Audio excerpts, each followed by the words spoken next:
आपल्यासोबत मंत्री संजय शिरसाट आहेत। सर, काय सांगणार, आज उद्धव ठाकरेंनी भेट घेतलेली आहे, देवेंद्र फडणवीसांची अभिनंदन केलं आहे, कसं? नक्की देवेंद्र फडणवीस साहेबांची त्यांनी भेट कशासाठी घेतली हे पाहावं लागेल।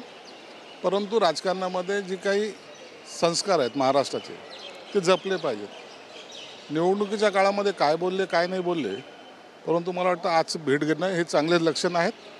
फक्त त्यांनी विरोधी पक्षनेता मागू नये म्हणजे झालं, काही मागायला गेलो नाही तर सहज भेटायला गेलो असं जर मेसेज असला तर त्याचा आनंद आणखीन जास्त होईल। नार्वेकरांची त्यांनी भेट घेतली, परंतु एकनाथ शिंदेंकडची जे कक्ष आहे तिकडे त्यांनी पाहिले पण नाही पाहिलं तर काय फरक पडतो? त्यांनी कुठं पाहावं न पाहावं हा त्यांचा विषय आहे, म्हणून आम्ही त्याची चिंता करत नाही। आता त्यांची काय लाईन आहे ते त्यांना माहिती आहे, परंतु निवडणुकीच्या काळामध्ये काय काय बोलले ते थोडं एकदा आठवावं लागेल त्यांना। सावरकरांना भारतरत्न देण्याची मागणी देखील उद्धव ठाकरेंनी केली।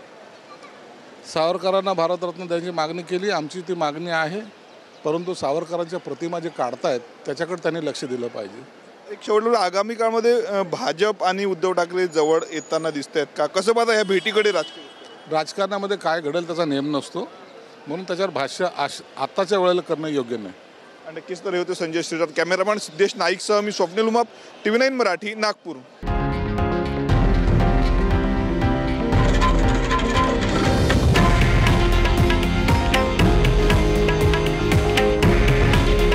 हे आहे देशातील नंबर 1 न्यूज नेटवर्क आणि आपण पाहत आहात TV9 मराठी।